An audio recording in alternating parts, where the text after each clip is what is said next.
Hello everyone, welcome to true IAS and PCS.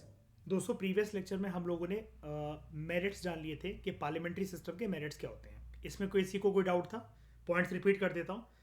There was harmony and balance between legislature and executive. दोनों एक दूसरे के लिए interdependent होते हैं, अकाउंटेबल होते हैं और इंडिपेंडेंट तरीके से भी काम कर सकते हैं। ठीक है। रिस्पॉन्सिबल गवर्नमेंट होती है पार्लियामेंट्री सिस्टम में। डेस्पोटिज्म, अथॉरिटेरियन या डिक्टेटर रूल जो है वो प्रिवेंट होता है। एक रेडी ऑल्टरनेटिव गवर्नमेंट होती है। करंट सरकार अगर गिर जाए तो opposition is ready to take the command. ठीक है।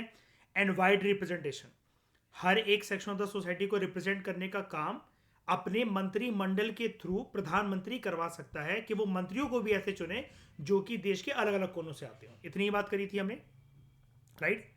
अब हम बात करते हैं पार्लियामेंट्री फॉर्म ऑफ गवर्नमेंट के डीमेरिट्स क्या हैं। ऊपर वाले फायदों के अलावा राइटर आपसे कह रहे हैं, in spite of the above merits, parliamentary system जो है it suffers from following demerits also. ठीक है। एक है अनस्टेबल गवर्नमेंट। अनस्टेबल गवर्नमेंट जो है वो एक सिनेरियो में ये वाली जो प्रक्रिया है ये पैदा होगी। और वो सिनेरियो क्या है? जब सरकारें गिरने लगे और एक एरा शुरू हो जाए जो कि हमारे देश में शुरू हुआ था 1990s का। वो क्या है? कोलिजन गवर्नमेंट का era, collision era, era of collision politics. ये प्राची, ये टर्म समझते हो कोलिजन? अनन्या, ये कोलिजन टर्म समझते हो क्या होती है? क्या होता है बताओ।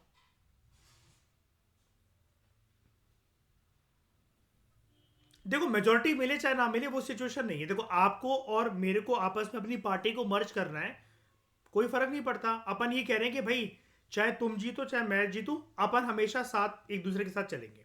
ठीक है। अभी बीजेपी जो है वो अपने आप में इतनी सक्षम है, इतनी केपेबल है कि वो लोकसभा की मेजोरिटी सीटें बटोर सके बिना किसी साथी के, बिना किसी फ्रेंड के एज अ पार्टी। बताओ, इतनी सक्षम है बीजेपी, है ना। लेकिन फिर भी मैंने आपको एक चीज दिखाई थी। बीजेपी का क्या होता है? National democratic alliance, NDA.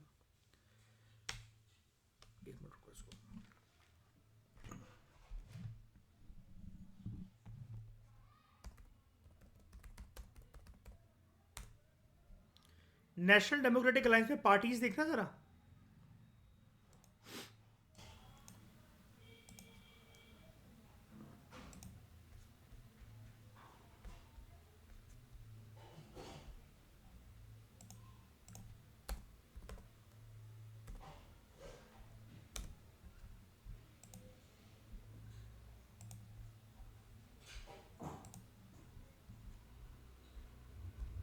ये देखो,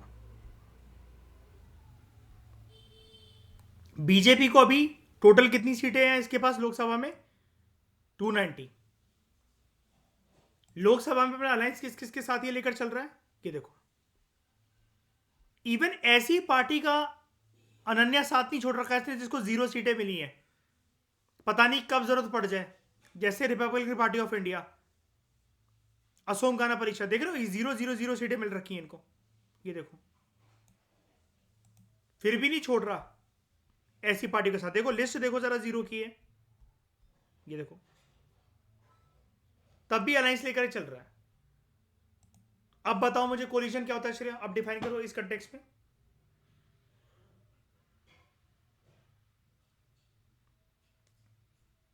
बोलो बोलो, कोई तो बोलो। इकट्ठे होकर गठबंधन बनाते हैं अपना। ठीक है। अच्छा, कोलिजन में दिक्कत कब नहीं है? अभी जैसे बीजेपी को कोई दिक्कत है क्या कोलिजन में? बीजेपी को डर है कि कोलिजन पार्टनर्स रूठते हैं अगर तो? नहीं ना। अपने आप में अनन्या इतनी सक्षम है ना शाइनी वो, कि अगर कोई रूठ के किसी को जाना है तो चले जाओ, कोई टेंशन वाली बात नहीं है। दिक्कत वाली बात कब होती है?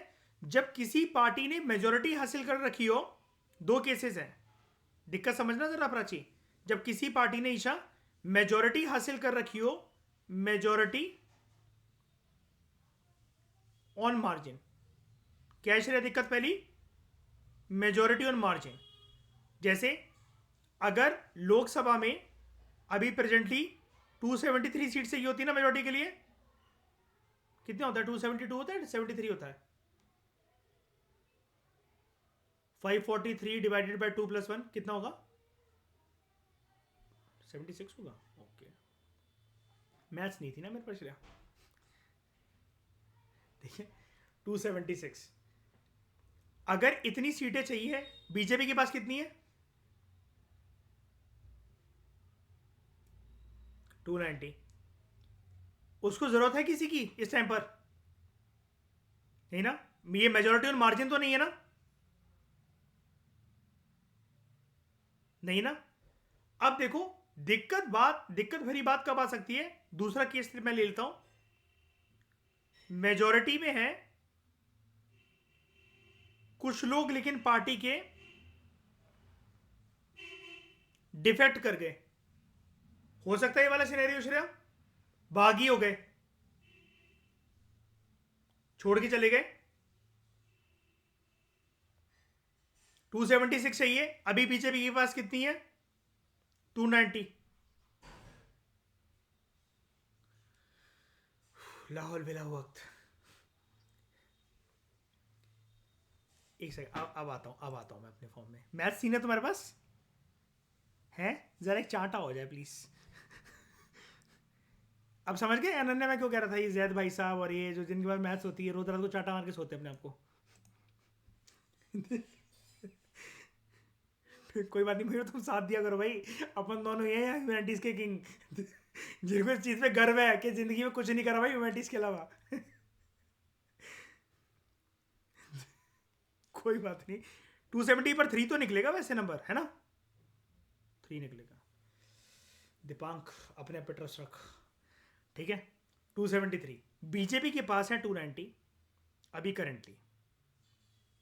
ओके, अब इसमें से 90 लोग जो हैं वो डिफेक्ट कर गए। 90 नहीं, चलो 273 चाहिए थी ना, इतना बड़ा नंबर पिक हो जाए। इसमें से ऐसा मान लेते हैं कि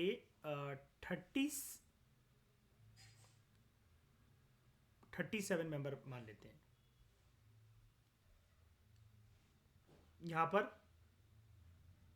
37 मेंबर जो हैं वो डिफेक्ट कर गए, ठीक है? मेजोरिटी खत्म हो गई, लूज हो गई, है ना? इस केस में बीजेपी को कौन बचाएगा? बीजेपी को कौन बचाएगा? अपने इनके कोलिजन पार्टनर्स, राइट?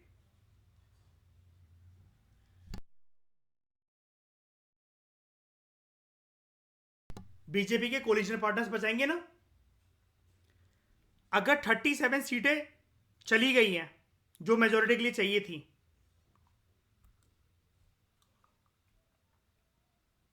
इन सब का सहारा लिया जा सकता है, बाकी इन सब का सहारा लिया जा सकता है। हाँ, वो अलग बात है कि अभी बाकियों के पास भी 0-0 है, ठीक है? लेकिन एक तरीके से बचाया जा सकता है 273 नंबर को अटेन करने के लिए, ठीक है? यही होगा। तो एक क्या केस होता है अनस्टेबल गवर्नमेंट, एक तो गवर्नमेंट जो है वो मेजोरिटी में हो लेकिन लोग बागी हो गए हो, एक मेजोरिटी ऑन मार्जिन। क्या है प्राची? हाँ, हाथ क्यों रेस कर रहे हो? किससे? नहीं, उससे नहीं करते हैं अपन लोग। 552 मैक्सिमम होते तो मैक्सिमम थोड़ी ना होते। अभी करंटली कितने हैं? 543। हाँ, वकील होकर इस तरह के काम यार, क्या यार, कॉन्स्टिट्यूशन की गुलाम, ठीक है? मेजोरिटी ऑन मार्जिन, मेजोरिटी जो डिफेक्ट कर गए हो, ठीक है? डिफेक्शन, डिफेक्शन समझते हो अनन्या? डिफेक्शन का मतलब होता है गद्दारी। किसके साथ ये गद्दारी होती? किसके साथ है श्रेया शैनी? पार्टी के साथ नहीं, पार्टी के साथ नहीं होती गद्दारी, है लोगों के साथ। क्या होता है, आपने एक टिकट या पार्टी पर सिंबल का यूज करके बीजेपी के सिंबल पर आपने चुनाव जीता अनन्या, ठीक है? बीजेपी का टिकट आपको मिला, आपने चुनाव जीत लिया। जीतने के बाद आपने कांग्रेस को ज्वाइन कर लिया। ये चीटिंग किसके साथ है पहले बताओ? सबसे प्राइमरी चीटिंग है किसके साथ है? बीजेपी के साथ या जनता के साथ? जनता के साथ। जनता को अगर आपको क्या कहते हैं, जनता ने आपको ये सोचकर वोट दिया ना कि आप बीजेपी की साइड से हो, तभी तो। अगर कांग्रेस के किसी मेंबर को जिताना होता तो अनन्या को वोट क्यों मिलता, अनन्या को क्यों जिताती जनता? ठीक है, लेकिन डिफेक्शन के पीछे कारण क्या होते हैं?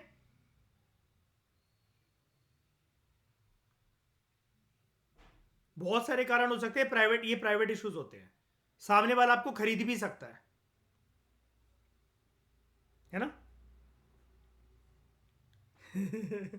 मयूर कह रहा है आई एम वेरी एथिकल, मैं लोकसभा का एमपी हूं, मैं तो छोड़कर नहीं जाऊंगा इस पद को, मैं कैसे जा सकता हूं, मैं तो नहीं, बिल्कुल नहीं। और मयूर को रात को फोन आया, 10,000 करोड़ रुपए आपका वेट कर रहे हैं। मयूर कह रहे ये बताओ रिजाइन कब, कहाँ, अभी अभी कर सकता हूँ मैं इस टाइम पर? बताओ किसके ऊपर लिख कर दूँ? खून से लिख दूँ A4 शीट के ऊपर कि मैं रिजाइन कर रहा हूँ? तो लोगों का ईमान बदलने में ना वक्त नहीं लगता। ठीक है, तो ये केस है, कुछ भी रीजन हो सकते हैं इसके। ठीक है, पैसा एक बहुत मेजर एंगल होता है, लेकिन पार्टी के अंदर एक अच्छा पद ना मिलना, एक अच्छी पोजीशन ना मिलना, वो भी एक एंगल है। क्या कह रहे हो कुणाल? हाँ है ना, एंटी डिफेक्शन लॉ है, Shreya which amendment act. First anti defection law first amendment act है। आयराम गैराम पॉलिटिक्स पहले 1952 में ही हो गई थी। Shreya which amendment act Shaini 52nd amendment act 1985। तो मेजोरिटी और मार्जिन, मेजोरिटी अगर है सरकार लेकिन वो डिफेक्ट कर गई, या फिर देखना ध्यान से, सरकार जो है जो नंबर से, अब सरकार यहां पर देखो हम किसी एक की तारीफ करेंगे नहीं, लेकिन ऐसी पार्टी, अब यहां पर देखना मैं पार्टी लिख रहा हूं, ऐसी पार्टी जिसके पास हाईएस्ट हाईएस्ट सीट शेयर तो है लोकसभा के अंदर, लेकिन ये 273 वाला जो नंबर चाहिए वो नहीं है, और इसने गठबंधन बना रखा है अपने अलायंस पार्टनर्स के साथ। अब यहां पर सबको खुश करना, सबको लेकर चलना बहुत इंपॉर्टेंट होता है। क्यों? अगर किसी एक ने भी अगर बैकआउट करा, किसी एक ने भी बैकआउट करा, और ये अलायंस और आपकी पार्टी का नंबर मिलाकर बिल्कुल मार्जिन पर है, बिल्कुल मार्जिन पर। ठीक है, अगर किसी एक ने भी बैकआउट करा, देखना बैकआउट का सिचुएशन बनवाकर दिखाता हूं आपको। लोकसभा में हमारे एग्जाम्पल के तहत अनन्या कितने नंबर चाहिए करेंटली, जो कि हम एग्जाम्पल नहीं ले रहे हैं, बिल्कुल रियल बात कर रहे हैं। अभी कितने नंबर चाहिए प्राची? 273 चाहिए ना? पहले एक बार जरा ऑपोजिशन को गिनते हैं, जरा गिनवाना है इसको जरा मेरे साथ। 13, 14, 15, 16, 16 और 5 21 ना, 22, 23, 24, 25, 26, 27, 28, 29, 30, 30। वेरी गुड, परफेक्ट नंबर निकल कर आया। 30 चाहिए कितने? 273 ना, तो 273 माइनस 30 कितना हुआ? 243। लास्ट में 3 था। अच्छा ठीक है, 33 हो गया ना, 33 हो गया, तो 33 माइनस 273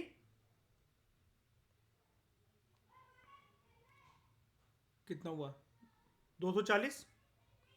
बीजेपी के पास 240 हैं, और बाकी जो एनडीए जो पार्टनर्स हैं उन्होंने अपनी 33 सीटों का सहयोग दे रखा है, और ये नंबर मिलकर बन रहा है 273। अब ये अनन्या, ये केस बहुत भयंकर है कि नहीं है? बताओ क्यों श्रेया? अयोध्या भरोसे चल रही है ना सरकार, इसका मतलब है ना। राम भरोसे।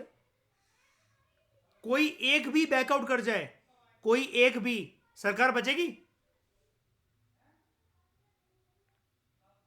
नंबर चाहिए होते हैं ना उतने, आप 273 नंबर को डिनाई कर सकते हो? प्रेसिडेंट देखो, दूसरा सिनेरियो भी अपने दिमाग में लेकर मत आओ, प्रेसिडेंट इसको इनवाइट कर लेंगे, उसको इनवाइट कर लेंगे, भाई वो उनका डिस्क्रिप्शन है, वो उनका डिस्क्रिप्शन है, उसको लेकर ही मत आओ। पहले मैं बोल रहा हूं, ये 273 वाला ये जो नंबर जो चाहिए, सरकार बचेगी? मैंने उस दिन आपको अटल के ट्रेलर में क्या समझाया, क्या दिखाया? कितने सीट से गिर गई उनकी सरकार? एक से। एक वोट नहीं, एक सीट होता है, मतलब एक सीट कम थी। अब एक सीट कम कैसे हो गई? या तो मिली नहीं या तो कोई बैकआउट कर जाए। मतलब एक एग्जांपल हम बना रहे कि अगर अगर एक सीट कम हो गई है, या तो मिली नहीं उतनी या बैकआउट कर गए, कोई मतलब कोई बागी हो गया, कोई डिफेक्ट कर गया। ये सारी सिचुएशंस, ये सारी तिगड़म समझ में आई है आशिमा? जैद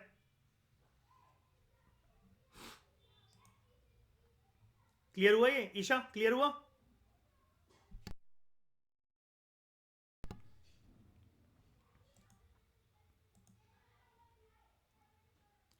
अनन्या क्लियर हुआ? श्रेया, शैनी, आगे बढ़े। अब पार्लियामेंट्री सिस्टम जो एक बार बताओ, अगर ये जो केसेस है, देखो ये केसेस समझाना श्रेया इसलिए इंपॉर्टेंट था क्योंकि अनन्या आप ही सोचो, ये वो तो मयूर बिल्कुल चेहरे पे लाइन खींचकर मार रहा है कि parliamentary system does not provide stable government. भाई पहले केसेस तो मयूर अपन को पता होना चाहिए ना, ऐसी थोड़ी ना हवा में कि कभी भी स्टेबल गवर्नमेंट प्रोवाइड नहीं करती है। भाई मेजोरिटी पर है अगर सरकार, तो क्यों नहीं करेगी स्टेबल गवर्नमेंट? बिल्कुल होगी। अभी बीजेपी की नहीं है स्टेबल गवर्नमेंट का, बताना जरा। लेकिन पता है दिक्कत क्या होती है? ये पीछे की बात नहीं लिख रहा। श्रेया बताओ, ये सिनेरियो आ किस वजह से रहे हैं, पहले ये बताओ मुझे। ये सिनेरियो शाइनी क्यों आ रहे हैं, पहले बताओ। ये जो केसेस बना रहे हैं हम लोग यहाँ पर, अलग अलग परम्यूटेशन कॉम्बिनेशन जो हम ये बना रहे हैं, अलग अलग पॉसिबिलिटीज बना रहे हैं, ये क्यों बना रहे हैं पार्लियामेंट्री सिस्टम ऑफ गवर्नमेंट के अंदर? क्या है इसके पीछे कंठस्थ रीजन, बताओ। नहीं नहीं नहीं नहीं, ये तो आप सेकेंडरी बातें बता रहे हो, उसके पीछे रीजन क्या है? ये तो आप अगेन केसेस बता रहे हो मुझे, मैं यही तो पूछ रहा हूँ। ये clear majority, vote of confidence, ये फला, हाँ हंग पार्लियामेंट कह रहे हो, वो तो आप आफ्टर इफेक्ट बता रहे हो, वो भी क्यों क्रिएट होगा बताओ। इसके पीछे रीजन होता है पार्लियामेंट्री सिस्टम के अंदर there is always a scope of multi party system.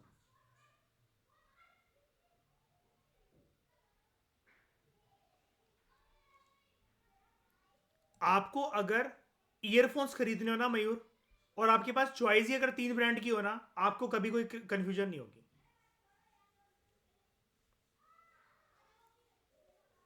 दूध की थैली जब हमारे घर में आती है, हमें इस चीज के ऊपर कुछ ज्यादा सोचना पड़ता है दुकान के ऊपर खड़े हो, यार आज कौन सा लूं, अमूल के मदर डेयरी, डीएमएस के पतंजलि, या जो डोरू लेकर ग्वाला आएगा शाम को उससे ले लूं? बहुत ज्यादा चॉइसेस है आपके मन में, नहीं ना? जब भी किसी चीज में हद से ज्यादा वैरायटी आ जाती ना, हद से ज्यादा वैरायटी, तो आप इधर उधर घूमने लगते हो, और फिर कभी भी इधर उधर घूमना मतलब आपकी स्टेबिलिटी जो है वो टकमगा रही है। सिमिलरली हमारी हमारी क्या मतलब, जहां पर भी मल्टी पार्टी सिस्टम होता है ना अनन्या, वहां पर डेमोक्रेसी भी डांस करती है।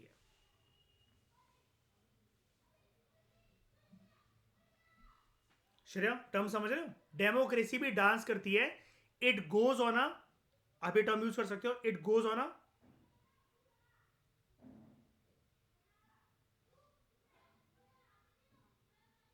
Roller coaster ride. वो तो चलो एक सरकार के दायरे के अंदर होगा, वो तो मंत्रिमंडल के साथ होगा, लेकिन यहां पर क्या बेसिकली, यहां पर ये कि यार अगर आपके पार्टनर आपका साथ दे रहे हैं ना बहुत साल तक, चाहे वो बंदा हो चाहे वो पार्टी हो, पार्लियामेंट्री सिस्टम ऑफ गवर्नमेंट के अंदर भरोसा नहीं है इस चीज का। ज्योतिरादित्य सिंधिया जी को जब तक कांग्रेस की तरफ से 5 बार एमपीशिप मिलती रही, तब तक बहुत अच्छी थी उनके लिए कांग्रेस। जिस टाइम नहीं मिली तो उन्होंने सोचा 5 साल घर पे क्या बैठना, लेट्स ज्वाइन बीजेपी।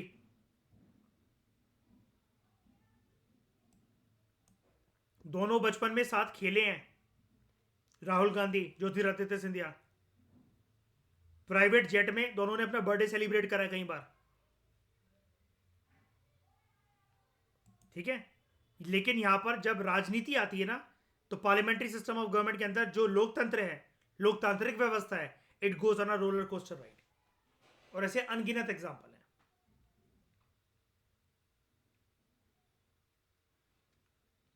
राइट?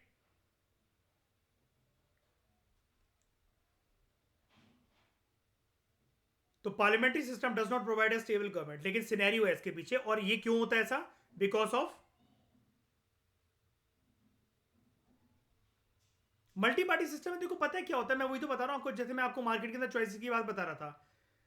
देखो अनन्या, अगर अपने घर के पास सिर्फ 2 ही मोमोज कॉर्नर है, तो अपन को पता है भाई इसके ज्यादा बेटर होते हैं, उसके ज्यादा ये होते हैं। तीसरा अगर आएगा तो कुछ क्राउड, कुछ ऑडियंस तो उसके पास भी जाएगी। हमें घटिया लगने से कुछ नहीं होता, लेकिन अगर वो टिका हुआ है मार्केट में अनन्या 5 साल से, 3 साल से, 1 साल से, कुछ महीनों से, डेफिनेटली वो इसलिए रोज दुकान आके लगा रहा है क्योंकि कुछ लोग उसके पास खाने आते हैं, राइट? यानी कि इसका मतलब क्या हुआ? तीसरे मोमोज वाले आने की वजह से श्रेया, ऑडियंस जो है, जो क्राउड है, वो बट गया। अभी तक 2 के पास जाता था, अब वो जो क्राउड है अब वो 3 के पास जाने लगा है। मेरी बात समझ पा रहे हो? इसको अप्लाई कर पा रहे हो ये मल्टी पार्टी सिस्टम के साथ? प्रूफ दिखाता हूं भाई। इसको अगर IND को 3 सीटें मिली हैं, बाकी चलो सबको 0-0 मिली है, वो मिली है। यहां पर कुछ लोग तो ऐसी पार्टी को जिसका शायद से आप नाम भी नहीं जानते होगे, लाइक दिस के अपना दल, सोनीलाल, सोनेलाल, न जानते हो आप? आपने गारंटी किसी ने नाम भी नहीं सुना होगा आप में से किसी ने। लोकसभा के अंदर इसकी 2 सीटें हैं। कुछ लोग तो चाह रहे हैं ना इसका मतलब हिंदुस्तान के अंदर कि ये जीते, इनकी सरकार बने। कुछ लोग तो चाह रहे हैं ना इसका मतलब। अब ऑल इंडिया अन्ना द्रविड़ा मुनित्र कजागम आप जानते हो, लेकिन ये ओपीएस मतलब ओ पनीर सेल्वन इसके लीडर का नाम है। 1 सीट है। कुछ लोग तो भारत के अंदर किसी कोने में चाह रहे हैं ना, ये सीटें हैं, 1 सीट के पीछे बड़े सारे वोट्स होते हैं, हजारों लाखों वोट्स होते हैं। ये सीट है, ये एक वोट नहीं है। तो कुछ लोग तो चाह रहे हैं ना, हजारों या 1 लाख की आबादी, तो 1-2 लाख की आबादी तो चाह रही है ना कि इनकी इनकी भी पार्टी बने, ये भी सत्ता में आए। ठीक है, ये इसका प्रूफ। क्लियर हुआ मैं क्या बोल गया?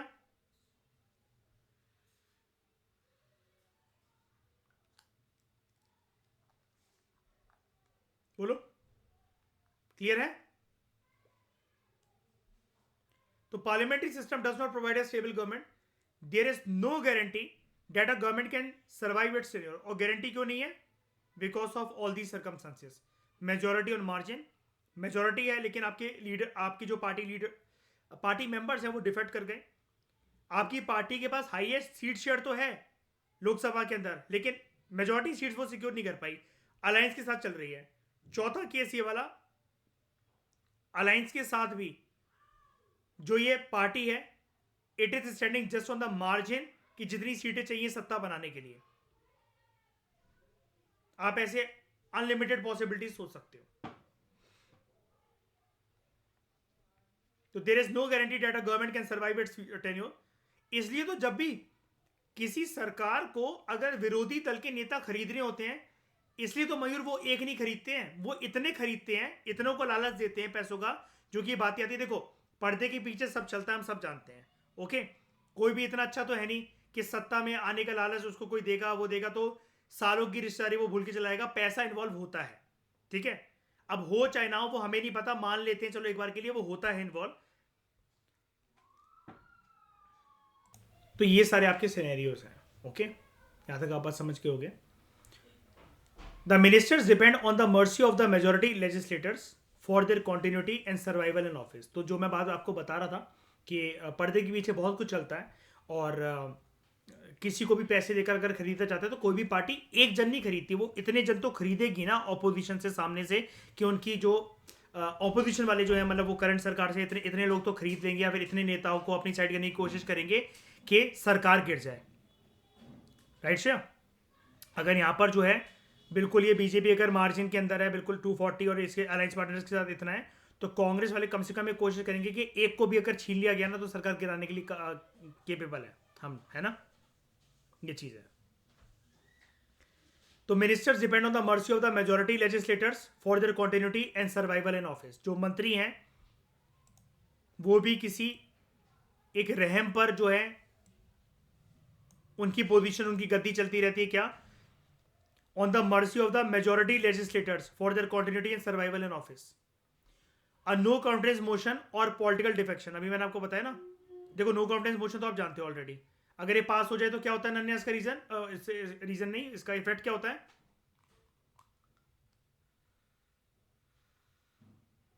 पूरी सरकार गिर जाती है, PM and his, entire council of minister has to resign. या फिर पॉलिटिकल डिफेक्शन। डिफेक्शन अभी मैंने आपको बताया ना, ये जो कुछ लोग हैं वो छोड़कर चले जाएंगे। And evils of multi party collision, मैंने आपको ये भी बताया बहुत सारे पार्टीज होंगी तो उसके भी एक दुष्परिणाम होते हैं. There is harm of having a multi party coalition. It can make government unstable. अब देखो यहां पर देखो मल्टी पार्टी कोलिजन, देखो ये जो पार्टी है इसका हाईएस्ट सीट शेयर तो है लेकिन उतना नहीं है कि ये सरकार बनाने के लिए अपने आप सक्षम हो. अब ये रहम पर चल रही है दूसरों के साथ, अलायंसेस के साथ, कोई बैकआउट ना कर जाए. ठीक है.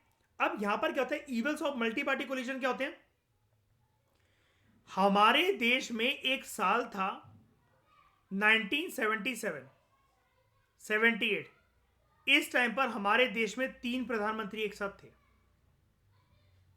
एक तो पीएम प्रॉपर और उनके साथ 2 डेप्यूटी पीएम. करेंटली अभी कुछ टाइम पहले की बात है, दिल्ली चीफ मिनिस्टर, ठीक है, दिल्ली चीफ मिनिस्टर अरविंद केजरीवाल के साथ डेप्यूटी सीएम मनीष सिसोदिया उनके साथ थे. तो ये जो है ये पोस्ट क्यों बनाई जा रही है, ताकि कोई भी हम सबको पुचकार कर रखे, कोई भी छोड़कर ना चला जाए हमें.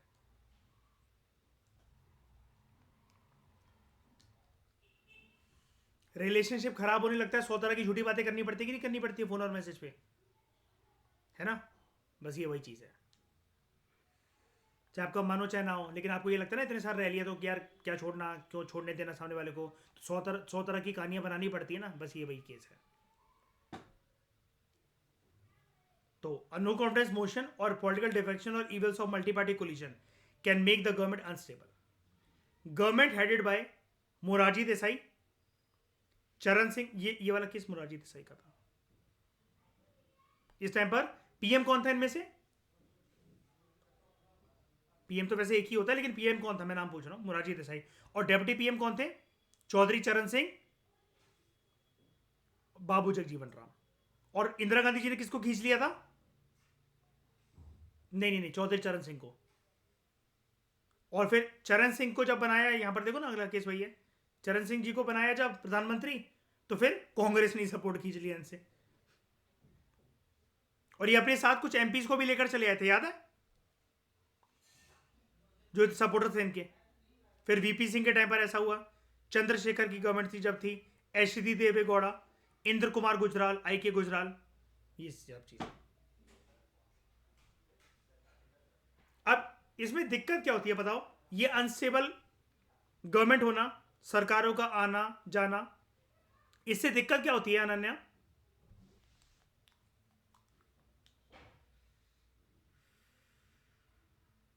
बताओ श्रेया, क्या दिक्कत होती है इससे.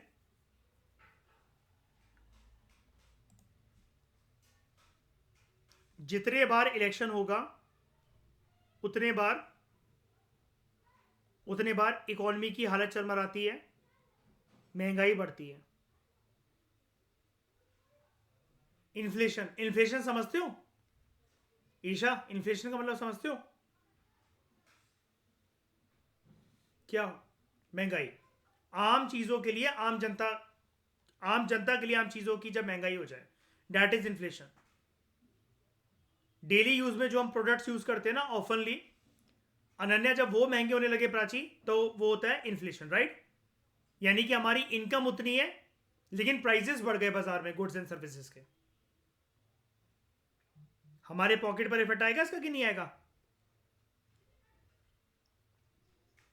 आएगा ना. No continuity of policies.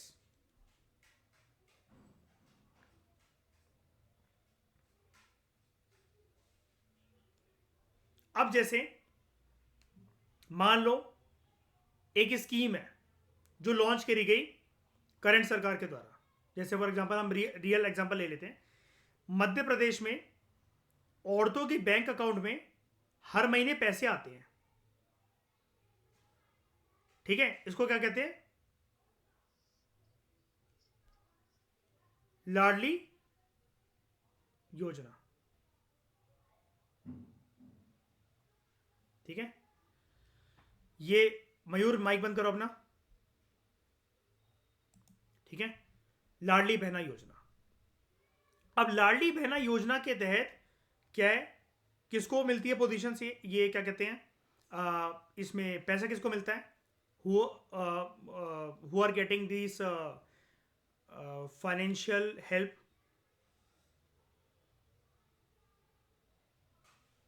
Women, मिलती है सबको। अब यहां पर क्या होता है, लाडली बहना योजना के अंतर्गत सबको एक फाइनेंशियल हेल्प मिल रही है। ओके, अब ये सरकार किसकी है जो कि चला रही है, भारतीय जनता पार्टी। अगर कल को कोई और पार्टी आ जाए और वो इस स्कीम को स्क्रैप करने का सोचे कि भाई ये फ्री में पैसे बांटना, लोग अगर काम ना करें और लोगों का कोई इकोनॉमी के अंदर कंट्रीब्यूशन ना हो, ये प्रीवियस गवर्नमेंट ने स्टार्ट करी थी, लेकिन हम लोगों को सक्षम बनाना चाहते हैं। प्रीवियस सरकार ने लोगों को आदत लगाई हरामखोरी की। हरामखोरी क्या होता है, जब आप बिना मेहनत के फल खाने की सोचते हो, ठीक है, आपका contribution zero, all you need is ऐशो आराम, वो होती है हरामखोरी। अब यहां पर लेकिन क्या है, औरतों की हालत, बहुत सारे सेक्शन ऑफ द सोसाइटी की हालत, स्पेशली औरतों को जिनको काम करने नहीं दिया जाता, घर से परिवार वाले ससुराल वाले बाहर नहीं निकलने दिए जाते। मध्य प्रदेश में आज भी बहुत सारे ऐसे गांव हैं जहां पर घूंघट की प्रक्रिया चलती है, ठीक है, प्रथा चलती है। तो यानी कि औरतों के पास इतनी मतलब जीवन में इतना आज़ादी हो तो वो ठीक है, घर पे बोलने की, आसपास में खेतों तक जाने की उतनी आज़ादी हो सकती है, लेकिन बहुत सारी औरतें हमारे देश में, मेजॉरिटी ऑफ द औरतें, 95% कम से कम जो औरतें हैं वो ऐसी हैं कि अपने अपने जीवन में स्वतंत्र रूप से वो डिसीजन नहीं ले सकती अपना, उनको क्या करना है क्या नहीं करना है, ठीक है।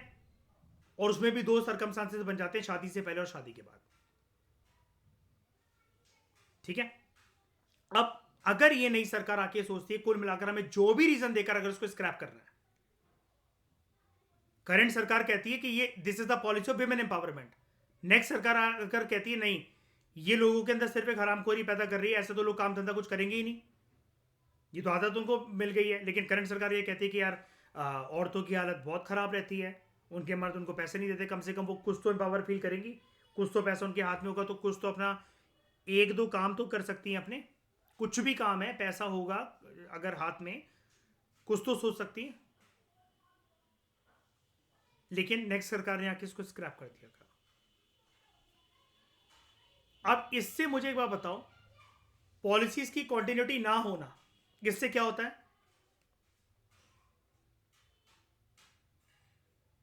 इससे क्या होता है, कौन सफर करता है, मतलब बेसिकली पब्लिक करती है कि नहीं करती है। इस केस में अगर नेक्स्ट सरकार आके अगर इस स्कीम को स्क्रैप कर दे तो कौन सफर करेगा बताओ, बीजेपी के ऊपर उसका इफेक्ट है या कांग्रेस के ऊपर उसका इफेक्ट है, महिलाओं के ऊपर उसका इफेक्ट है। जैसे आपने देखा होगा, सरकार की, करंट सरकार की एक आदत डेवलप हो गई थी, जहां जहां इलेक्शंस होते थे ना, ये सरकार ने एक नया हथकंडा निकाल लिया था जीतने का चुनाव को। क्या,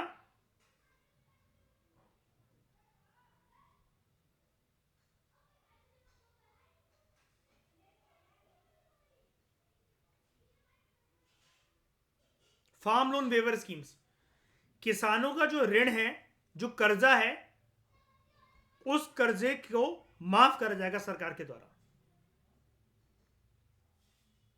बहुत सारे कमीशन कमेटीज के समझाने के बाद ही सरकार को अकल आई, ये हरामखोरी का सबसे बड़ा ऊपर लेवल है। अगर जनता के अंदर हरामखोरी ठूसनी है ना, इससे बेटर कुछ चीज नहीं है।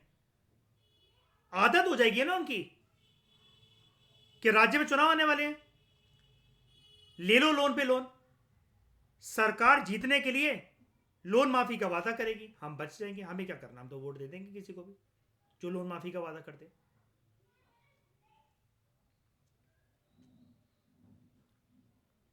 ठीक है, अब अगर ऐसी स्कीम चल रही है और दूसरी गवर्नमेंट आकर जो पावर में आई उसने स्क्रैप कर दिया। अल्टीमेटली जिसको आदत लगी हुई थी इसके मजे लेने की वो तो गया। The parliamentary system is not conducive for the formulation and implementation of long term policies.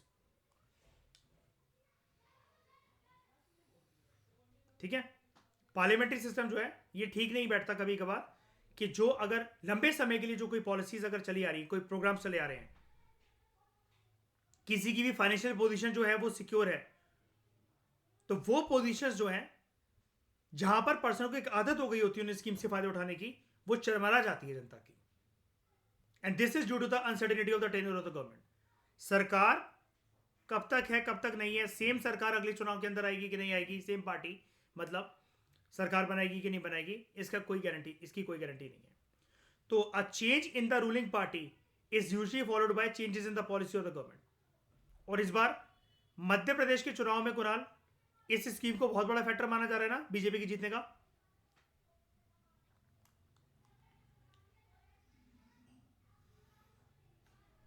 ये लाडली बहना योजना, पैसा देना,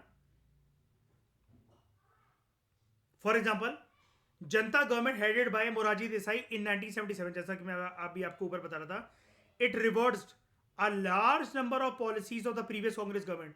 और इसका सबसे बड़ा नमूना क्या है श्रेया, कांग्रेस सरकार कौन सा अमेंडमेंट एक्ट लेकर आई थी?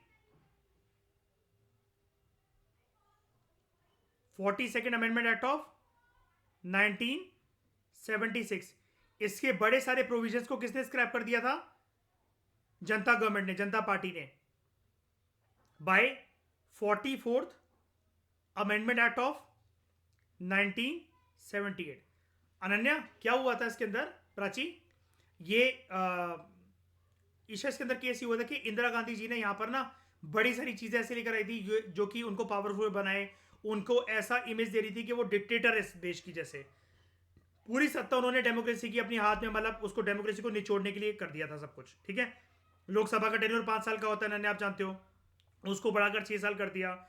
उन्होंने एक फरमान जारी करा कि सरकार कुछ भी करे कोर्ट उसको कभी रिव्यू नहीं कर सकता। उन सारी बातों को दोबारा पहले जैसे करने का काम करा जब जनता party, Janata government headed by Morarji Desai सरकार बनाती है और 44th अमेंडमेंट एक्ट लेकर आती है। 44th अमेंडमेंट एक्ट आया इसलिए था ताकि 42nd अमेंडमेंट एक्ट के प्रोविजंस को स्क्रैप कर सके। ठीक है, तो जनता government headed by Morarji Desai 1977 reversed a large number of policies of the previous Congress government. The same was repeated by the Congress government after it came back to power in 1980. Janata government ना ज्यादा साल तक चल नहीं पाई थी कि एक सरकार कितने साल का टेन्योर अपना कंप्लीट करती है, कितने टाइम का? 5 years का। लेकिन जनता गवर्नमेंट का करियर पहले ही खत्म हो गया था। क्यों खत्म हो गया था?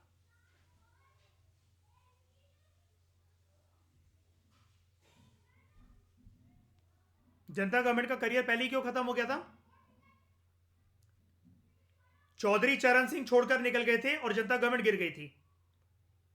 चौधरी चरण सिंह को इंदिरा गांधी जी ने खींच लिया था यहां से और सरकार गिरवा दी थी। और इंदिरा गांधी जी ने प्रूव कर दिया था कि जनता government is which kind of सरकार, एक टाइटल दिया था इसको,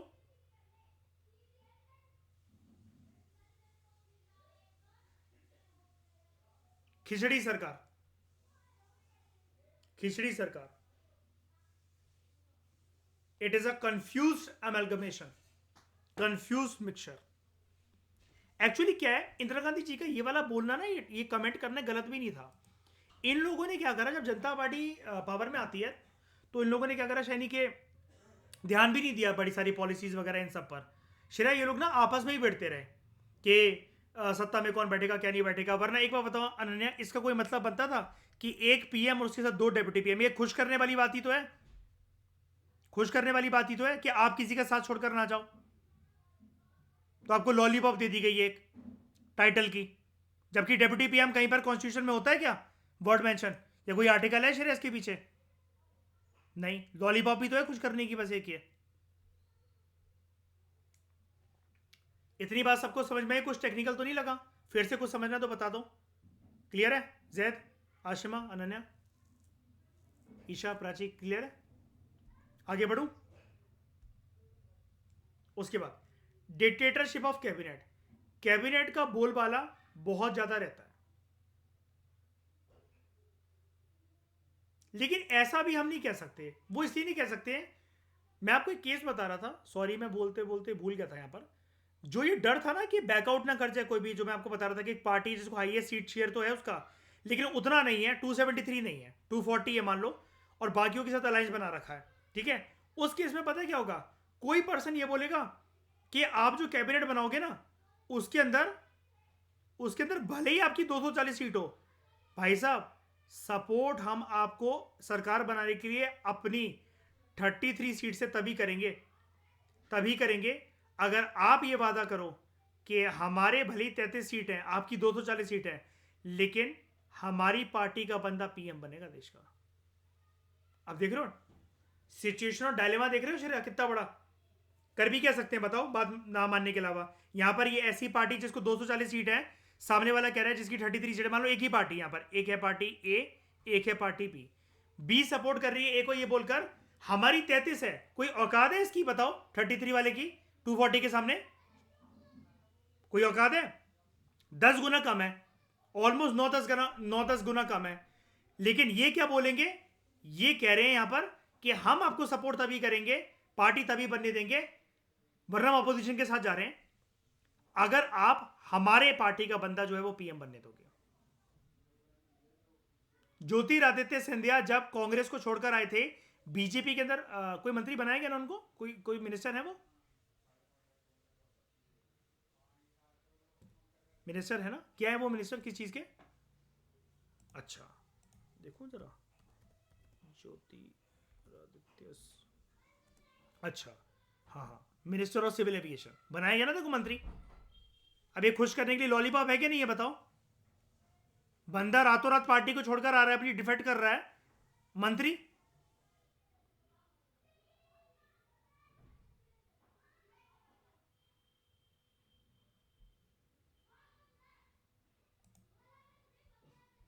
ठीक है। अब यहां पर क्या होता है फिर ना, ऐसे कैबिनेट में बड़ी सारी मांगे उठती हैं कि हम आपको सपोर्ट करेंगे, फाइनेंस फाइनेंस मिनिस्टर हमारी पार्टी से होना चाहिए, होम मिनिस्टर और एग्रीकल्चर मिनिस्टर का पद हमें हमारी पार्टी के मेंबर को मिलना चाहिए, ये होता है। तो इसको हम लोग क्या कहते हैं, अलायंस सिस्टम में या कोलिजन पॉलिटिक्स में, ultimately parliamentary form of government में, अगर कोई पार्टी इतनी सक्षम नहीं है, सरकार नहीं सॉरी, कोई पार्टी इतनी सक्षम नहीं है, केपेबल नहीं है कि वो खुद से सरकार बना सके अपने बलबूते पर, और उसको कोलिजन पार्टनर्स की जरूरत पड़ रही है, उस केस में एक सिनेरियो आएगा जिसको आप लोग क्या कहते हो, ये लिख लो, पॉलिटिकल बार्गेन। पॉलिटिकल बार्गेनिंग होगी। ये जो चल रहा है कि हमारा पर्सन पीएम होना चाहिए, फाइनेंस मिनिस्टर हमारी पार्टी से होना चाहिए, ये पॉलिटिकल बार्गेनिंग है कि नहीं है? ये पॉलिटिकल बार्गेनिंग है कि नहीं है? बिल्कुल है। When the ruling party enjoys absolute majority in the parliament, absolute majority का केस कब बैठेगा, जब 273 सीट सही है और एक पार्टी के पास कितनी सीटें हैं, 273 या 273 से ज्यादा। अभी बीजेपी के एब्सोल्यूट मेजोरिटी के अंदर है पार्लियामेंट में, है। कितनी सीटें चाहिए, 273। बीजेपी के पास कितनी है, 290। देख रहे हो, न्यूमिनेटर ज्यादा बड़ा है बीजेपी का डिनोमिनेटर से, पॉजिटिव में ही अभी एब्सोल्यूट मेजोरिटी कहते हैं हम इसको, वैसे इसमें पॉलिटिकल साइंस की लैंग्वेज में। तो when the ruling party enjoys absolute majority in the parliament, cabinet becomes autocratic, cabinet becomes autocratic and exercises nearly unlimited powers. लेकिन ये चीज ना गलत नहीं होती है, इस चीज को मैं गलत नहीं मानता, ना ही आपको इसको गलत बोलना है। एक बार के लिए आप क्रिटिसाइज करने के लिए लाइन लिख सकते हो, लेकिन अब इसके पॉजिटिव एस्पेक्ट भी मुझे बताओ। अगर बीजेपी एनडीए लेकर चल रही है, अनन्या इतना पता है, इतना समझ में आया ईशा, बीजेपी एनडीए लेकर चल रही है, अपने साथ कोलिशन गवर्नमेंट लेकर चल रही है, ठीक है। लेकिन बीजेपी को एज सच अपने पार्टनर्स की जरूरत है क्या?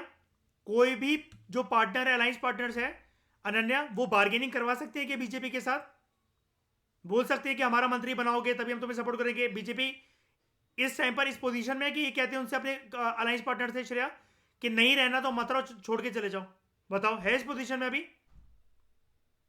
बिल्कुल है, 100% है। बोल सकते हैं ना? उसको किसी के सामने झुकने की जरूरत है? नहीं ना। अब बेसिकली क्या होता है, जब आपको किसी को पुचकार कर नहीं रखना है ना, किसी को लॉलीपॉप नहीं देखनी है, तो आप बोल्ड डिसीजन बहुत जल्दी ले सकते हो। और बीजेपी के द्वारा लिए गए बोल्ड डिसीजन इसी एब्सोल्यूट मेजोरिटी की वजह से, और कैबिनेट को जो डिक्टेटरशिप कहा जा रहा है, इसकी वजह से हुए क्या? धारा 370 का हटना।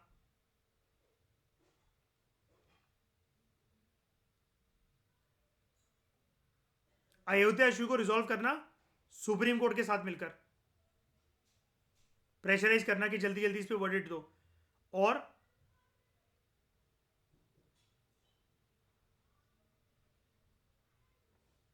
क्या है? कौन से आए हैं?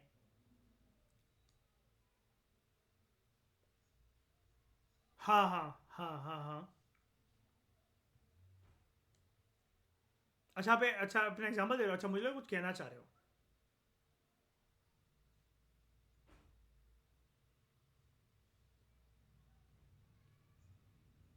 वे- अच्छा, वही कह रहा है, जैसे मतलब मान लो कि आपको और मेरे को, अनन्या जैसे अपनी पार्टी है, अपन को लोकसभा में फुल मेजोरिटी से कि किसी का सपोर्ट नहीं चाहिए अपन को, भाई अनन्या एक भी दोस्त रखनी नहीं है, अपनी पार्टी में अपन लोग सक्षम है, आप, मैं, श्रेया, मयूर, शैनी, सब सक्षम है अपन लोग, ठीक है? अपन को फालतू की कोई और पार्टी का सपोर्ट नहीं चाहिए, फालतू में वो अपन से बार्गेनिंग करेंगे।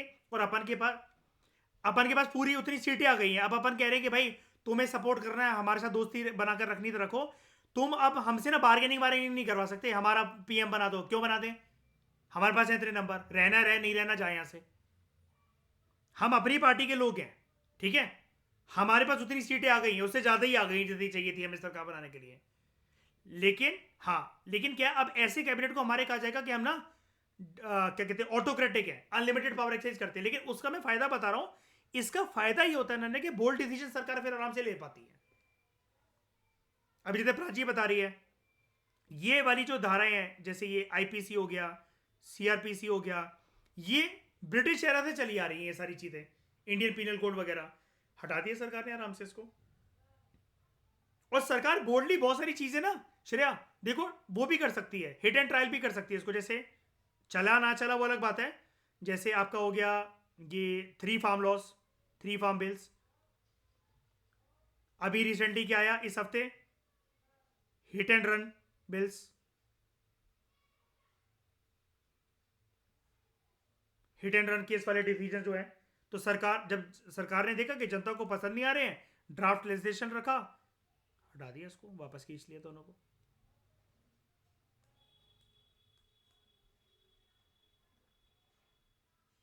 ये उसके लिए है, ये उसके लिए, जम्मू एंड कश्मीर के लिए। जम्मू एंड कश्मीर के पास ना आर्टिकल 370 के अंतर्गत अनन्या पहले खुद का कॉन्स्टिट्यूशन था, खुद का सेपरेट कॉन्स्टिट्यूशन था,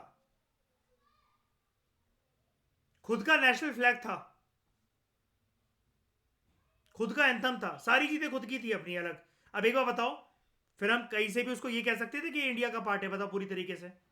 ऐसे तो हर राज्य अपने अपना ना चलाए ऐसे, तो फिर बताओ, इसको खत्म कर दिया सरकार ने। अब यही अगर कोलिजन होती तो फिर बहुत सारे लोगों का वो होता।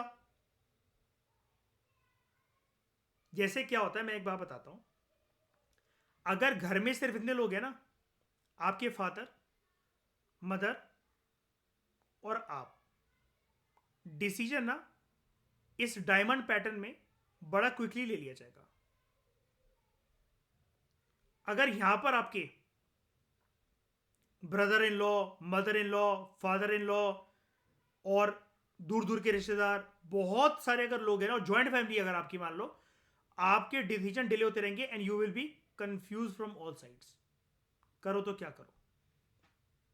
कोलिजन के खेल में लोकतांत्रिक व्यवस्था ऐसी नाच नाचती है। मैं क्या कह गया?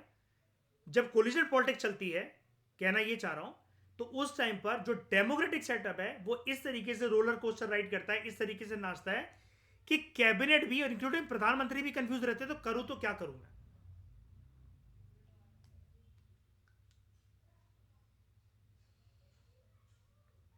तो एक्चुअली इसी कोलिजन पॉलिटिक्स की वजह से ये हमारे इतने केपेबल प्रधानमंत्री, former prime minister mister Manmohan Singh को एक ब्लेम सहना पड़ता था, साइलेंट पीएम, कुछ बोलते ही नहीं है, चुप्पी साधते हैं। वो चाहकर भी क्योंकि कुछ नहीं बोल सकते तो उनके बोलने से कुछ होता भी नहीं, क्योंकि उस टाइम पर कांग्रेस इतनी सक्षम थी नहीं। 10 सालों तक जब मनमोहन सिंह प्राइम मिनिस्टर रहे हैं, कांग्रेस इतनी सक्षम रही नहीं है कि वो खुद से उतनी सीटें सिक्योर कर सके जितनी लोकसभा में चाहिए थी उसको। कांग्रेस चल रही थी अपने अलायंस पार्टनर्स के साथ, अलायंस बना रखा था उसने यूपीए, जिसका नाम अब चलकर हो गया इंडिया, राइट, महागठबंधन। यूपीए का नाम था यूनाइटेड प्रोग्रेसिव अलायंस, इंडिया की पता नहीं फुल फॉर्म मुझे अभी तक याद नहीं हुई।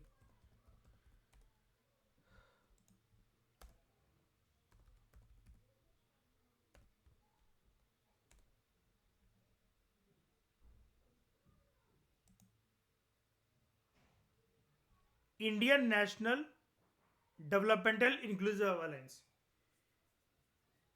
Indian national developmental inclusive alliance, India. पहले इसका नाम क्या था? UPA, United progressive alliance. ये रहा, देखो लिखा हुआ ना, preceded bye farmer name UPA. अच्छा, लोगों वो सब चेंज कर लिया। फाउंडेड 18 जुलाई 2023 को, 5 महीने पहले। अलायंस 28 पार्टीज की अलायंस बनी हुई है।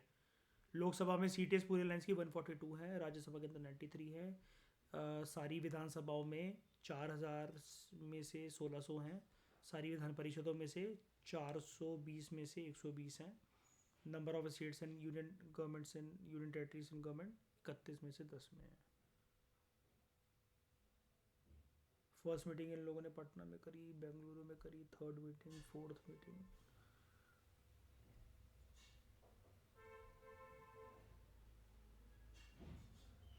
ओके,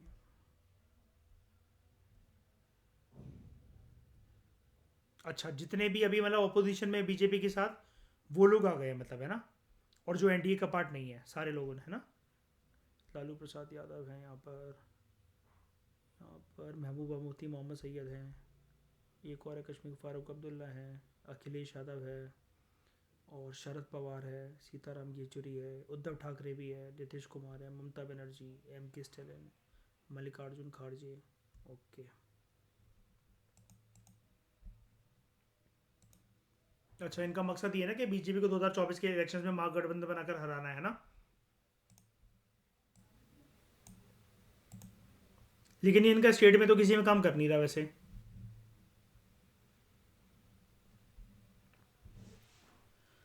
समझ गए अनन्या, क्या है ये पूरा मुद्दा? ठीक है, अब देखो, एक पॉलिटिकल स्कॉलर थे, थ्योरिस्ट थे, H.J. लास्की, ये तो बस नाम ऐसे बीच में आते रहते हैं। इनका ये कहना था कि parliamentary system gives executive an opportunity for tyranny.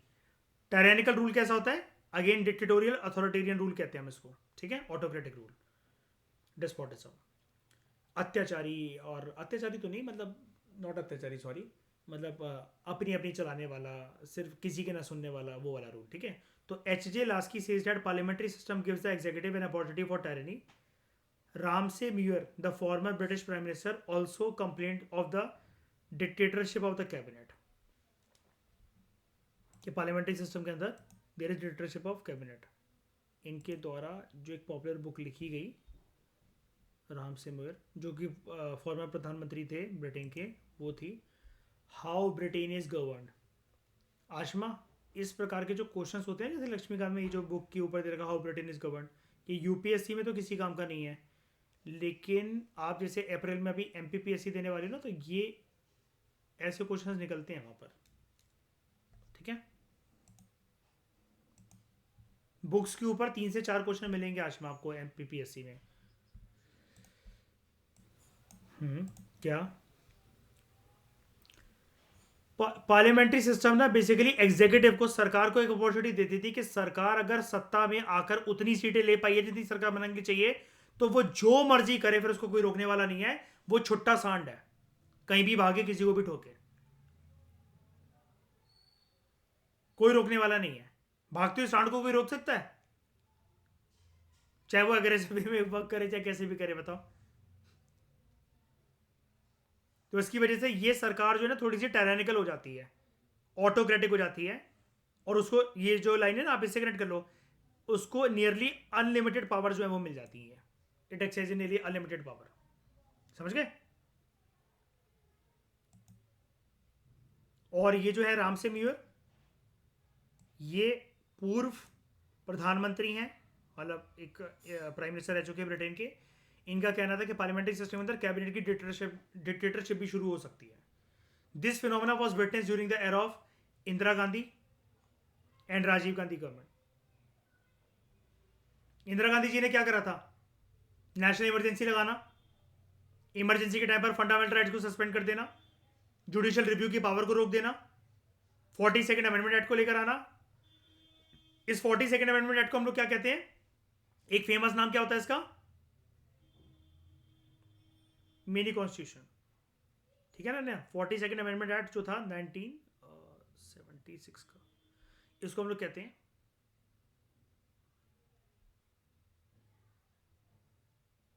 Mini constitution.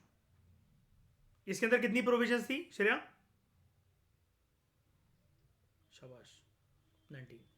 और इसकी जो प्रोविजंस थी, या अत्याचारी टाइप ऑफ प्रोविजंस थी ना, इसको किसने वो करा, यूटर्न मारा, इसको स्क्रैप करा? 44th amendment act. अभी पढ़ा है ना मैंने आपको ऊपर कि 42nd अमेंडमेंट एक्ट में जो भी चीजें हुई थी उसको 44th अमेंडमेंट एक्ट से दोबारा से वो करा गया, लर्न एंड वर्ड डिक्लेयर करा गया। अच्छा, जो मैं स्क्रैप की बात कर रहा हूं ना, इसको पॉलिटिकल साइंस की लैंग्वेज में बोलते हैं, Isha Ananya, null and void.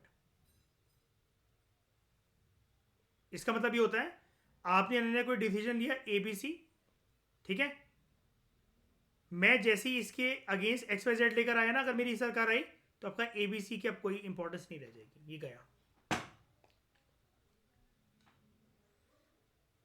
समझ गए? अब और क्या डीमेरिट्स हैं पार्लियामेंट्री सिस्टम ऑफ गवर्नमेंट के? It is against separation of, क्या मयूर?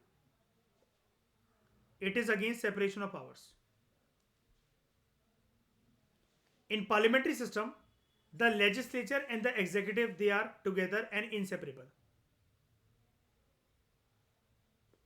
पार्लियामेंट्री सिस्टम में लेजिस्लेचर जो एग्जीक्यूटिव होते हैं ये साथ में काम करते हैं और इनको एक दूसरे से अलग नहीं करा जा सकता। क्यों? कौन किसका पार्ट है? अब आज मुझे बता दो, कैसे है, प्रूफ करो। छोटा गोला बड़ा गोला याद है? छोटा सर्कल होगा।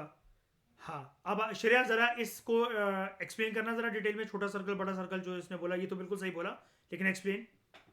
क्योंकि जो मंत्री हैं वो पहले क्या, उनका पहला अस्तित्व क्या है? शाबाश,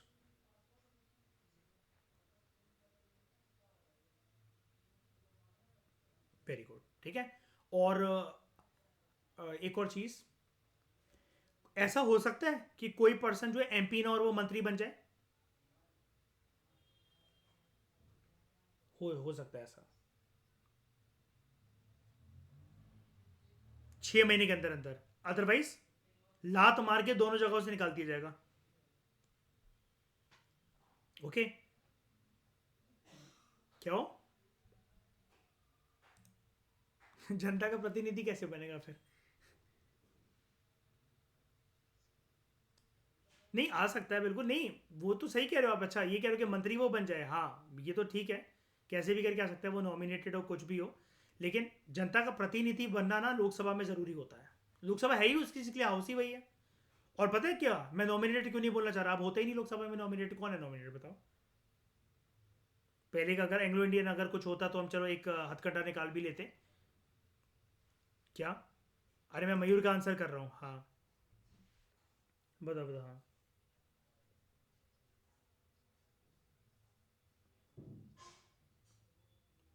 उसके बाद अगर वो राज्यसभा सांसद बन गया, हाँ बना रहेगा, क्यों नहीं बना रहेगा? हाँ बिल्कुल। प्रधानमंत्री के राज्यसभा से नहीं होते हैं? प्रधानमंत्री भी तो मंत्री ही हैं। ऐसे कितने क्या कहते हैं प्राइम मिनिस्टर रहे हैं पास्ट में जो राज्यसभा से एमपी हो, बताओ श्रेया, कौन कौन से? एच डी देवेगौड़ा पूरा नाम। इंदिरा गांधी कब? 1969 वाले इलेक्शंस के टाइम पर, ठीक है। हाँ फिर, और मनमोहन सिंह। अब राज्यसभा का क्या होने वाला है Shani? Rajya Sabha abolition bill. Election, हाँ, election amendment bill, abolition bill.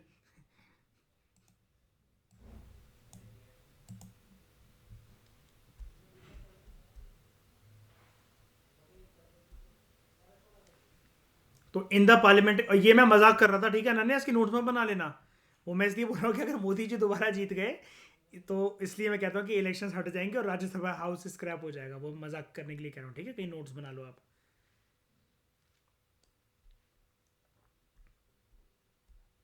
तो in parliamentary system, legislature and the executive are together and inseparable. The cabinet acts as the leader of the legislature as well as the executive. जो cabinet है, प्रधानमंत्री और उनका जो मंत्रिमंडल है, पहले बताओ, वो लीडर है लेजिस्लेचर का, पार्लियामेंट का, उनका पूरा एक वर्चस्व है, अच्छा खासा दबदबा है, बोलबाला है प्रधानमंत्री और मंत्रिमंडल का लोकसभा के अंदर, बिल्कुल है। और सरकार तो है ही उनकी, सरकार के अंदर है अपना दबदबा।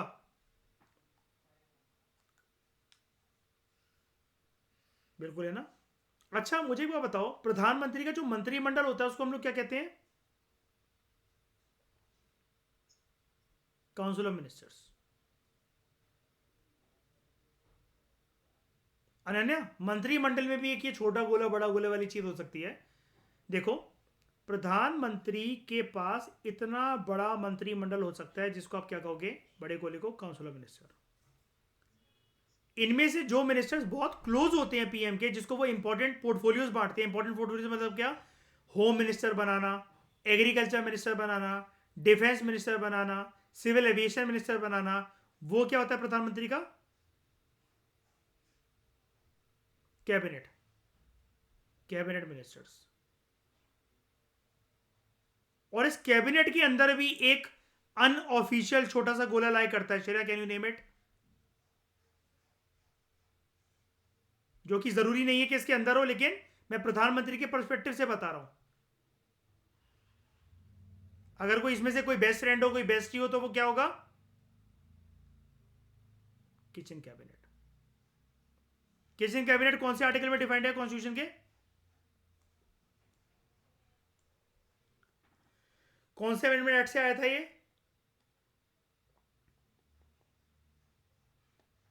अनऑफिशियल है ये। फिर आप इसको कन्वेंशन कहोगे क्या? नहीं, कन्वेंशन के छेड़े कोई पता लगा सकता है कि आपका किचन कैबिनेट क्या है? इंदिरा गांधी जी का किचन कैबिनेट कौन?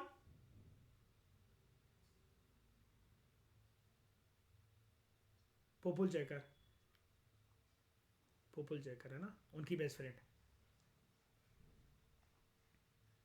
अरे वो उसको ना उनको हमने पढ़ा तो था, जो culture related, art and culture related जितनी भी चीज़ें थी ना, जो डिसीजन थे, तो वो बढ़ बढ़ के बोलती थी।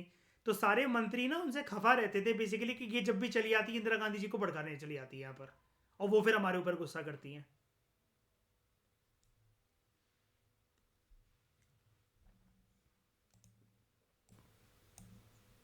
हाँ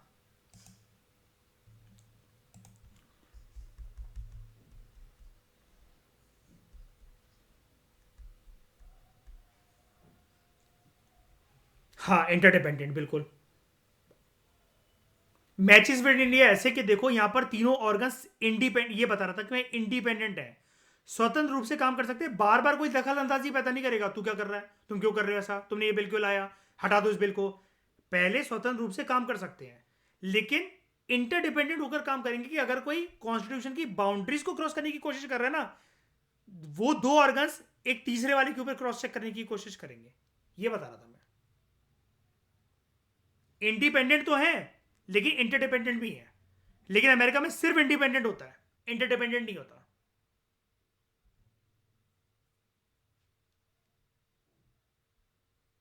अमेरिका के अंदर एक फंडामेंटल राइट है। श्रेया जरा बताना, अमेरिका के अंदर सबसे खतरनाक फंडामेंटल राइट, अब तो जानते हो आप उसे। Right to carry arms. पता है आप बंदूक लेकर घूम सकते हो ना अमेरिका के अंदर। पिक्चरों में देखा भी होगा आपने, लोग कैसे भी करके बंदूक चला देते, वो चला देते, घर में रखते हैं एक्चुअली। दुकान पे ऐसी तो लूट हो जाती है कि कोई भी अपनी रिवॉल्वर गन वगैरह लेकर चला आया। वीडियोस में देखा होगा आपने, अमेरिका में रिलेटेड सीसीटीवी फुटेजेस देखी होंगी कभी यूट्यूब पर। Right to carry arms, right to carry guns वहां पर एक मौलिक अधिकार है, यानी कि फंडामेंटल राइट है। हमारे यहाँ है ऐसा?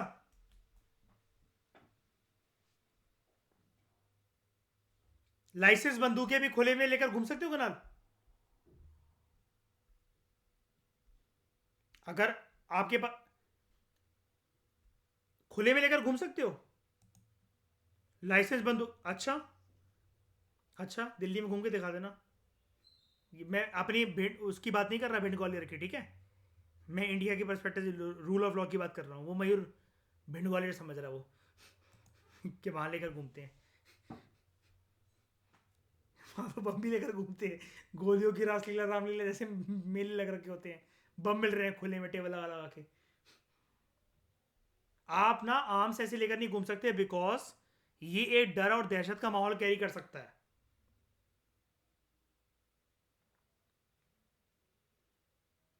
मेरे पास एक लाइसेंस रिवॉल्वर है, मेरे पास एक लाइसेंस रिवॉल्वर है, और भरी भीड़ में शाइनी अगर आप खड़े हुए हो किसी मार्केट में, और मैं बंदूक ऊपर करके कह रहा हूं हाय शाइनी, और मैं आपके पास आ रहा हूं, तो आपकी भीड़ इधर उधर हो जाएगी ना, तितर बितर हल्की सी, है ना? या तो शाइनी के नाम पर हम पे गोली चलाएगा, या शाइनी को ही मारने आ रहा है ना? इसलिए हमारे यहाँ ना सिर्फ एक वेपन रखना, फंडामेंटल राइट्स में आपने पढ़ा होगा, या मैं पढ़ाऊंगा शायद आपको आगे चलकर। सुना तो हो गई, वैसे आप सब में ये जानते तो हो गई।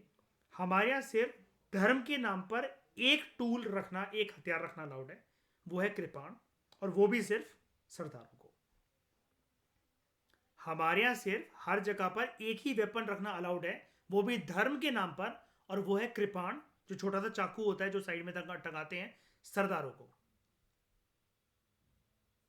वो मयूर कृपाण समझ नहीं पाएगा क्योंकि उसने से तलवारें देखी हैं छोटे मोटे चाकू नहीं चलाता ना वो हाँ, कृपाण नहीं समझते ये कुणाल, जो शादी में जैसे अपने यहाँ जब एमपी में शादी होती है तो दूल्हे के बगल में वो या तो तलवार पकड़ाई जाती है उसे, या जिन दूल्हों को तलवार नहीं पकड़ाई जाती वो शगन के नाम पर एक वो नहीं साइड में चाकू से लटका लेते हैं जो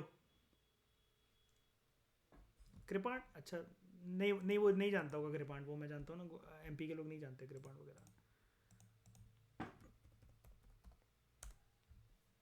नहीं नहीं, ब्लेड नहीं, ब्लेड नहीं वहाँ गोलियां चलती हैं ये होती है कृपाण।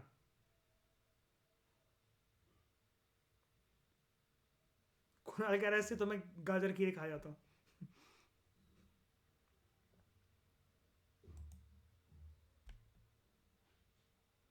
ठीक है, अच्छा ये कृपाण क्या आप जहां पर सिक्योरिटी वाली जगह होती है लाइक एयरपोर्ट रेलवे स्टेशन, आप यहां कैरी कर सकते हो? यस। और अगर आशिमा आप नील कटर लेकर भी मेट्रो में के अंदर अगर एंटर कर जाओ ना, तो आपको रोक लेंगे, वो आपका नील कटर ले लेंगे, है ना? लेकिन अगर आप ये देख लिए कोई कि कृपाण अगर आपके पास, और उसमें भी ना देखो दो तरह के लेडीज के पर्सपेक्टिव होते हैं थोड़े से, कि वो बोल देते हैं वी आर सेक और वो करके, कभी कभार कोई आपकी एयरपोर्ट जैसी जगह पर एंट्री चेक कर सकता है, लेकिन अमृत जिन लड़कियों ने भी चखा होता है वो भी पग पहनती हैं, पता होगा ये मेरी बात आप लोगों को, हाशमा, श्रेया, अमृत जिन्होंने चखा होता है वो भी पग पहनती हैं लड़कियां।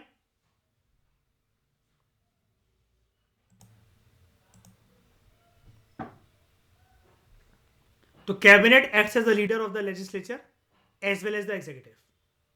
अब एक यहां पर एक पॉलिटिकल स्कॉलर है बेगहॉट, ठीक है, बेगहॉट, ही पॉइंटेड आउट, जैसे कुछ नहीं ये नाम है अनन्या, जैसे राम से म्यूर एक फॉर्मर पीएम थे, ये थ्योरिस्ट था एच जे लास्की, है ना? तो ऐसे एक बेगहॉट है, ही पॉइंटेड आउट जो कैबिनेट है, कैबिनेट एक हाइफन है। अच्छा हाइफन किसको कहते हैं? डैश, ये, ठीक है, connecting point, cabinet is hyphen. Hyphen समझ गए ना आप सब लोग, मैं किसको कह रहा हूं हाइफन? ठीक है ना। तो cabinet is a hyphen that joins the buccal that binds the executive and the legislative departments of together. ये क्या है? कैबिनेट कह रहे हैं कैबिनेट एक बक्कल यानी कि बेल्ट है, ठीक है, जो कि लेजिस्लेचर को और एग्जीक्यूटिव को ज्वाइन करने का काम करता है। क्योंकि कैबिनेट के जो भी डिसीजन होंगे क्या वो पार्लियामेंट को बताए जाएंगे, लेजिस्लेचर को बताए जाएंगे? बताओ। कैबिनेट कोई भी एक फ्रेश बिल प्रपोज कर सकता है पार्लियामेंट में? बिल्कुल। और पार्लियामेंट जो है, जो लेजिस्लेचर है, वो एग्जीक्यूटिव को रिमूव करने के लिए नो कॉन्फिडेंस मोशन या फिर एडजर्नमेंट मोशन को मूव कर सकता है।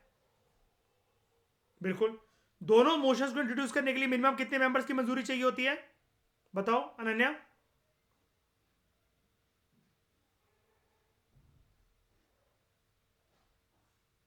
50। Hence, the whole of the government goes against the letter and spirit of the theory of separation of powers. अब वो यहाँ पर एक क्रिटिसाइज करने की टोन में कह रहा है अनन्या, ठीक है, कह रहा है जो पूरा का पूरा जो सिस्टम है ना पार्लियामेंट्री सिस्टम का, ये सेपरेशन ऑफ पावर जो होनी चाहिए उसके अगेंस्ट चला जाता है, क्योंकि यहाँ पर ना इंटरफेरेंस बहुत जाता है। वो ये कह रहा है, बस क्रिटिसाइज करने के पॉइंट से कह रहा है, और ये भी बेगॉड कह रहा है, एक पर्सन कह रहा है बस, ठीक है। In fact there is not separation of power but ultimately fusion of power. वो ये कह रहा है होना ऐसे चाहिए था, लेजिस्लेचर, एग्जीक्यूटिव, जुडिशरी, कह रहा है फ्यूजन ऑफ पावर है वो ऐसा।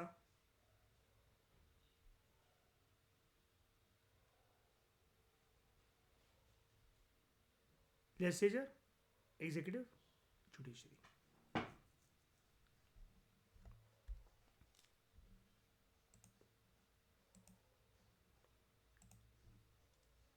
ये जो थ्योरी है, हम पीएसआईआर में पढ़ेंगे एक पर्सन को। ये जो थ्योरी है, कौन सी थ्योरी? जो उसने कहा कि ये जो पार्लियामेंट्री सिस्टम ऑफ गवर्नमेंट है, ये सेपरेशन ऑफ पावर के अगेंस्ट जाता है प्रिंसिपल, यहां पर फ्यूजन ऑफ पावर है। ये जो थ्योरी है सबसे पहले दी थी एक फ्रेंच पॉलिटिकल फिलोसफर ने, फ्रेंच पॉलिटिकल थिंकर ने, जिसका नाम था मॉन्टेस्क्यू। मॉन्टेस्क्यू, इसने एक बुक लिखी थी the spirit of laws to promote individual liberty. इसका ये कहना था concentration of power in one person or body of persons would result in despotism and negate individual liberty. कि पावर अगर एकत्रित हो, जमा हो एक ही पर्सन में, तो वो तो हो गया डिक्टेटरशिप।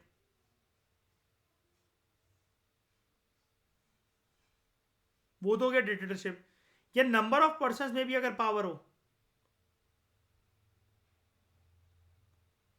लाइक कैबिनेट, तो वो एक काम करेगा लाइक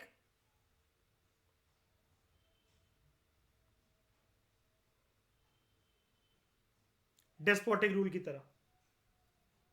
और वहां पर फिर क्या है, इंडिविजुअल लिबर्टी जो है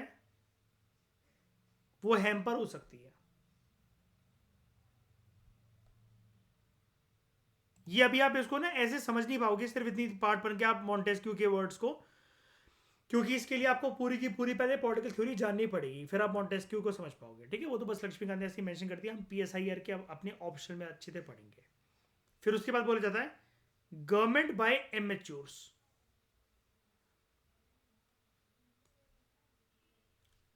जो पार्लियामेंट्री सिस्टम है, it is not good for, it is not conducive to administrative efficiency.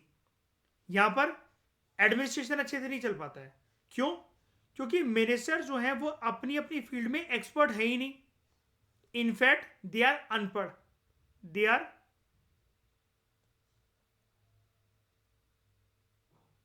Illiterate. वो पढ़े लिखे नहीं है, वो कुछ नहीं जानते हैं, एक्सपर्ट नहीं है अपनी फील्ड में। अब एक बात बताओ, ज्योतिरादित्य सिंधिया प्लेन के बारे में कुछ जानते हैं? जो सिविल एविएशन मिनिस्टर बना दिया गया उनको, बताओ। उन्होंने एरोनॉटिकल इंजीनियरिंग करी हुई है या कुछ ऐसा कुछ जानते हैं प्लेन के बारे में?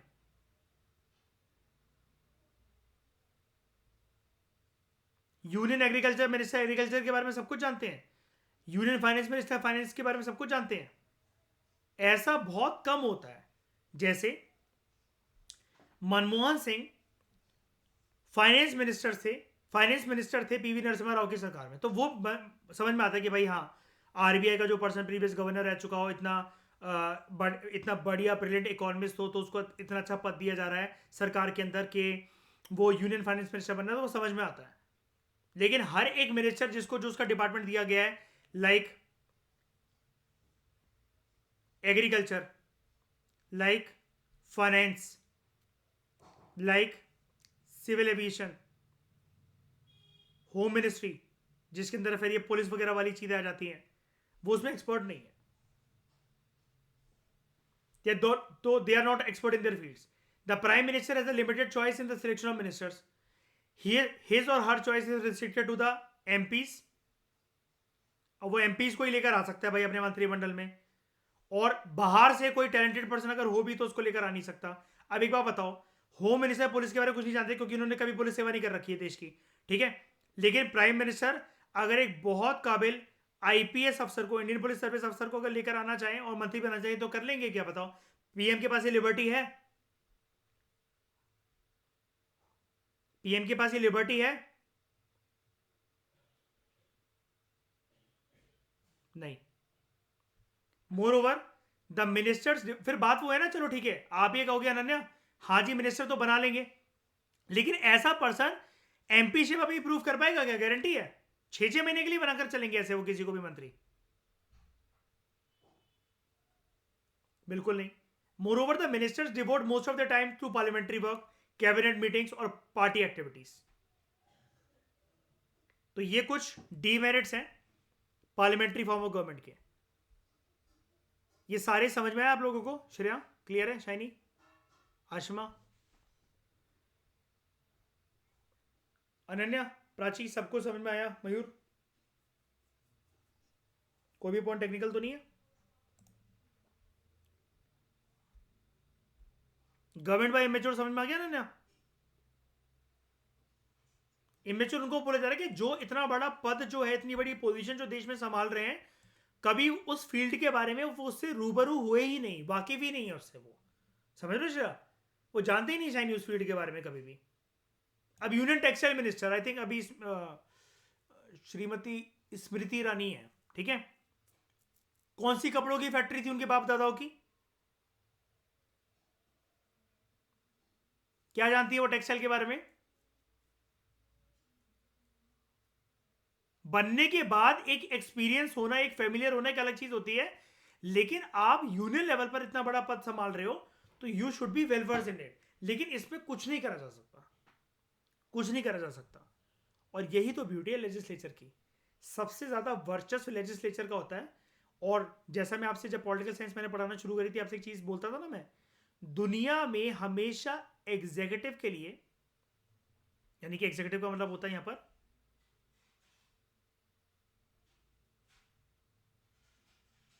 ब्यूरोक्रेट्स, और जुडिशरी के लिए हमेशा एग्जाम्स होते हैं।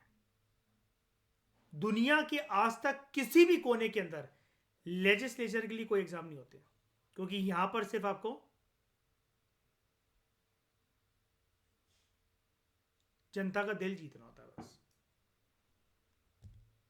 और सबसे पावरफुल पर्सन ही है।